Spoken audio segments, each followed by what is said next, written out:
Hey guys, let's get more news about Lakers, but first, don't forget to subscribe and leave your like. D'Angelo Russell and Austin Reaves share a special bond. Friday night felt like a reunion of sorts for D'Angelo Russell, who made his first trip back to Los Angeles since being traded to the Brooklyn Nets in the deal for Dorian Finney-Smith. Now a two-time Net, Russell shared the court with his former teammate and close friend Austin Reaves, someone he developed a strong connection with during their time together as Lakers. Russell's departure left a vacancy in the Lakers' starting point guard spot, and Reaves has stepped up in a big way. The 26-year-old has been thriving in his new role, putting up averages of 22.2 points, 5.3 rebounds, and 8.9 assists over his last 10 games, all while shooting an impressive 44.7% from the field and 40.6% from deep. His growth as a lead guard has been one of the bright spots for the Lakers this season, and Reaves hasn't been shy about giving credit where it's due, acknowledging the pivotal role Russell played in helping him reach this level. "I think it's really just staying the course and figuring out ways to help us be a better team," Reaves said, reflecting on his progress. "The scrutiny is high being a Laker, so staying connected to the group and to each other is the most important thing. D'Lo really helped me with that when he got here. He's been through it being drafted here, being a young player. He's seen everything I was going through. He taught me how to push the noise aside and focus on the betterment of the team and on growing as a player." The game itself came down to the final seconds, with the Lakers clinging to a 1-point lead. The Nets put the ball in Russell's hands for the potential game winner, but his three-point attempt didn't fall, sealing a nail-biting win for Los Angeles. "Man, it looked good," Reaves said of Russell's shot. "Not good for us, but it looked good in the air. I've seen him make that shot a million times." Max Christie played good defense, but good defense only takes you so far sometimes. "Fortunately, it didn't go in. Thank you for that. But yeah, D'Lo played a hell of a game." Reaves's appreciation for Russell's mentorship speaks volumes about the impact a veteran presence can have, especially on a young player still carving out their role in the league. Becoming a successful starting point guard in the NBA is no small task, but Reaves seems to be hitting his stride, and Russell's guidance has clearly played a part in that journey. As Reaves continues to grow into his role, his story is a reminder of how crucial veteran leadership can be and how much better teams can be when players lift each other up along the way. Lakers news: Magic Johnson's message on Dr. Martin Luther King Jr. Day. Monday marks Martin Luther King Jr. Day, a national holiday celebrating one of the most important human beings in American history who fought hard for the rights of the people, particularly African Americans. Dr. King's legacy continues to live on, with many embracing his message, and one of the most visible of those people is Los Angeles Lakers legend Magic Johnson. After his outstanding playing career came to an end, Magic would go on to become perhaps an even better businessman with many companies and investments. Throughout all of that, Johnson has continually spoken out about injustices he sees and overall wanting the people to come together and grow, and he continued that message on Monday in honor of Dr. King. Johnson took to social media, imploring people to come together and uplift each other in honor of Dr. Martin Luther King Jr. and what he stood for. "On this Martin Luther King Jr. Day, we are reminded of the powerful legacy Dr. King left behind, not just through his words but through his relentless pursuit of justice and equality for all. One of his most profound statements is, life's most persistent and urgent question is, what are you doing for others?" Today, as we honor his memory, we are called to reflect on this question and ask ourselves how we can serve, uplift, and bring about change, just as Dr. King did. Dr. King's vision for a better society wasn't just about dreaming of change, it was about actively working for it. We all have a purpose, and now more than ever it's important that we come together across this country, show up for our neighbors, and use our individual gifts and talents to be the change we want to see in the world. Dr. King always stood for uplifting the people, and Magic is echoing that message during a time when there are so many things that threaten to separate A lot of people talk about helping people, but the Lakers legend is calling on people to put that into action. Many times, the people who are beloved and valued don't make it to see their dreams and visions become a reality. Unfortunately, that was the case for Dr. King, but Magic is still fighting, and calling for others to fight for everyone in this country to be treated equally as Dr. King wanted. After dominating Lakers, James Harden's latest milestone highlights his undeniable impact on basketball history. On Sunday night, Harden demonstrated why he's such an integral part of NBA history as he completely dominated the Lakers' defense, obtaining yet another double-double. Throughout 40 minutes of play, Harden scored 21 points while distributing 12 assists in the Clippers' 116-102 victory over LA. The Los Angeles Clippers took a bold swing in the 2023 offseason, bringing in James Harden to join forces with Kawhi Leonard and Paul George. The vision was clear: form a big three capable of contending for a championship. The reality? It's been a bumpy ride. Still, while the team's chemistry is a work in progress, Harden keeps proving why his name belongs in the conversation of basketball's all-time greats. Harden's resume speaks volumes. A 10-time NBA All-Star and the league's MVP in 2017-18, he's been an offensive maestro for years, redefining how the game is played on that end of the court. The 35-year-old has done just about everything there is to do except win a title. Known for his dazzling scoring ability and elite playmaking, Harden has stayed ahead of the curve, constantly evolving his game to remain a force.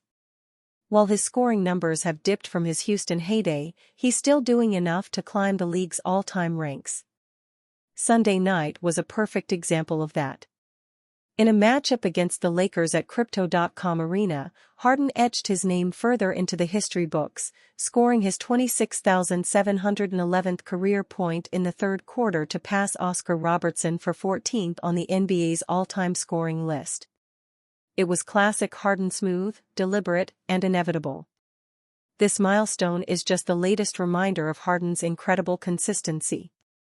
He's putting up 21.4 points per game this season, marking the 12th time in the last 13 years he's averaged over 20.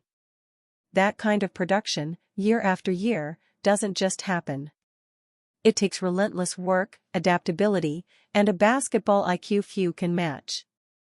Whether as a sixth man in Oklahoma City, the centerpiece in Houston, or now a veteran leader in Los Angeles, Harden has always found a way to impact the game.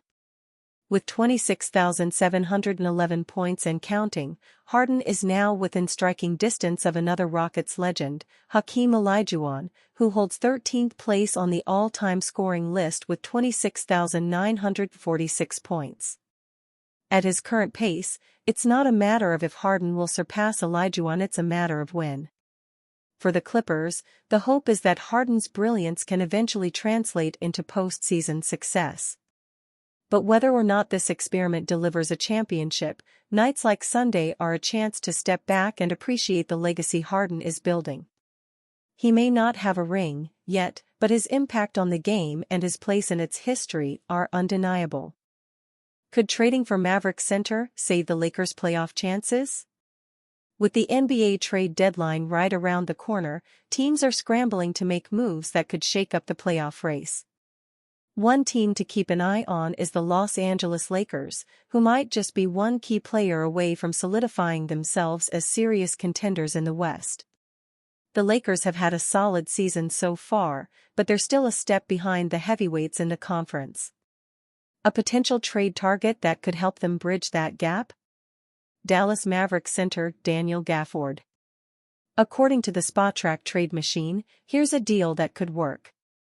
In the deal, the Lakers would get Daniel Gafford, while the Mavericks would receive Gabe Vincent, Jackson Hayes, a 2025 second-round pick, and a 2027 second-round pick. For the Lakers, this move is a no-brainer. Gafford is exactly the kind of player they need: an athletic, hard-nosed big man who could immediately add depth to their front court. his ability to protect the rim and control the paint would be a huge boost to their defense while giving Anthony Davis more freedom to play his natural game, including stretching the floor offensively. As for the Mavericks, parting with Gafford might require some extra convincing. He's a valuable rotational piece, but he's not untouchable. If the Lakers were willing to include a protected first-round pick, Dallas might bite, especially if they're looking to free up some cap space or add future assets. Gafford's contract is pretty manageable, $13.3 million this season and $14.3 million next, which could make him appealing to teams in need of a cost-effective big man. This season, Gafford is averaging 11.7 points, 6.0 rebounds, 1.2 assists, and 1.4 blocks per game. While he's not a shooter, his ability to dominate the paint would make a huge difference for the Lakers. Pairing him with Davis could create one of the most intimidating frontcourt duos in the league. Gafford's physicality and willingness to handle the dirty work down low would allow Davis to conserve energy for offense, especially in crunch time. For the Lakers, this trade would be a calculated move to win now. Gafford is exactly the kind of player they need, a strong rebounder, a solid shot blocker, and someone who can consistently finish around the rim. Plus, his contract is team-friendly, meaning the Lakers could still have some flexibility to make other moves down the line. The Mavericks' decision would likely depend on their long-term plans. While Gafford hasn't been a major name in trade rumors, Dallas could consider moving him for the right package, particularly if they're looking to prioritize other players or add draft picks to their arsenal. Whether this deal actually happens or not, one thing is clear: adding a player like Gafford could be a game-changer for the Lakers. It would elevate them from a team with potential to a legitimate contender in the Western Conference. Lakers LeBron James airs frustration over slim margin for error. "We have to play close to perfect." The Los Angeles Lakers' first trip to the Los Angeles Clippers' new arena, the Intuit Dome, did not go well. They lost to their LA rivals, 116-102, on Sunday night. The defeat prompted some interesting comments from LeBron James and coach J.J. Redick. "We don't have a huge margin for error," Redick admitted during his post-game press conference. "It has to be emphasized daily to touch the paint, to play paint-to-great mentality, make the extra pass. We don't have a guy on our team that's going to necessarily always draw two to the ball. We don't have a guy on our team that's going to be able to get past his guy one-on-one and get to the paint and spread it out to the perimeter. That's just not our team. So we have to do it through connectivity, through execution. And when we do that, we're really good." Indeed, the Lakers are 27th in the league in drives per game, 37.9, and 23rd in catch-and-shoot three-point attempts, 24.6, on which they're shooting 35.8%, which ranks 24th overall. They're 27th in three-point attempts, 33.8, and 19th in percentage, 35.3. They don't get up and down the floor either, and sit in 23rd in pace, 98.26. Instead, they get the ball inside through post-ups, where they're 7th in the league at 7.1 per game, and having the big man dive to the rim on pick-and-rolls. Their 8.1 roll man possessions per game are tied for third. And only the Philadelphia 76ers rely more heavily on getting to the line than the Lakers, who boast a .272 free throw rate. Playing slow and relying so heavily on free throws and paint scoring is how you end up with games like the one against the Clippers, where the Lakers actually shot 50% from the field, but still only managed 102 points and lost by double digits. "That's how our team is constructed," James said when asked about Redick's remark. "We don't have room for much error. We don't have a choice," James continued. "I mean, that's the way our team is constructed.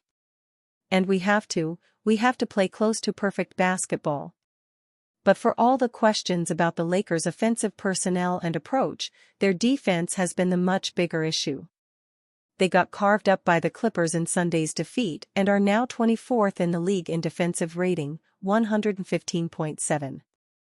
That is by far the worst mark among teams currently occupying a top 6 spot in either conference, and the only teams worse than them are all playing capture the Cooper flag.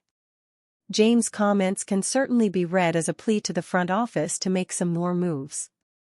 But after sending D'Angelo Russell and Maxwell Lewis to the Brooklyn Nets in exchange for Dorian Finney-Smith and Shake Milton, the Lakers have lost some of their flexibility on that front. Plus, given James' age and the fact that they aren't an inner-circle contender, giving up any of their future first-round picks may not be wise. Lakers beat reporter Jovan Buha said on Saturday that he's been hearing that things are trending more toward them making a smaller move ahead of the February 6 trade deadline. Barring a surprise blockbuster over the next few weeks, the Lakers' roster is going to remain imperfect, and they'll have to continue trying to play close to perfect basketball, not an easy task in the highly competitive Western Conference. While they're currently in 6th, they're just 1.5 games ahead of the 11th place Golden State Warriors. Lakers could land $45 million star guard ahead of trade deadline. The Los Angeles Lakers are always among the most talked about teams whenever it comes to trades or signing in the NBA. It's just how the team operates and how they've always done things. Los Angeles is expected to be active at the upcoming trade deadline as they look to go after another NBA title. The Lakers have done well this season, but by adding more talent to the mix, they could heavily increase their chances of winning. In this new trade proposal by Eddie Bitar of Fadeaway World, the Lakers make a sneaky trade to land guard Bruce Brown from the Toronto Raptors. Brown would serve the Lakers well, and Los Angeles wouldn't have to part with too many to land him. Here is what the deal would look like. Los Angeles Lakers receive Bruce Brown. Toronto Raptors receive Gabe Vincent, Jared Vanderbilt, Jalen Hood-Schifino, 2025 second-round pick, LAC. It's a reasonable price for a player who can contribute immediately and help transform the Lakers from playoff hopefuls into true contenders, especially since the team wants to use second-round picks rather than first-rounders to improve the roster. Brown is a player that the Lakers have wanted for some time now, almost adding him in free agency a few years ago. The veteran would give the Lakers some roster flexibility due to his ability to play multiple positions. Los Angeles has its sights set on adding players who can fit the mold of position flexibility, and Brown would certainly help that. Brown could play as a guard or against a smaller forward due to his long wingspan. While he is still getting his feet under him this season due to injury recovery, Brown would be a massive addition for Los Angeles. Brown is also on an expiring contract, so he would provide the Lakers with financial flexibility at the end of the season. And you, fan? What do you think of the situation of Bruce Brown? Leave your opinion in the comments.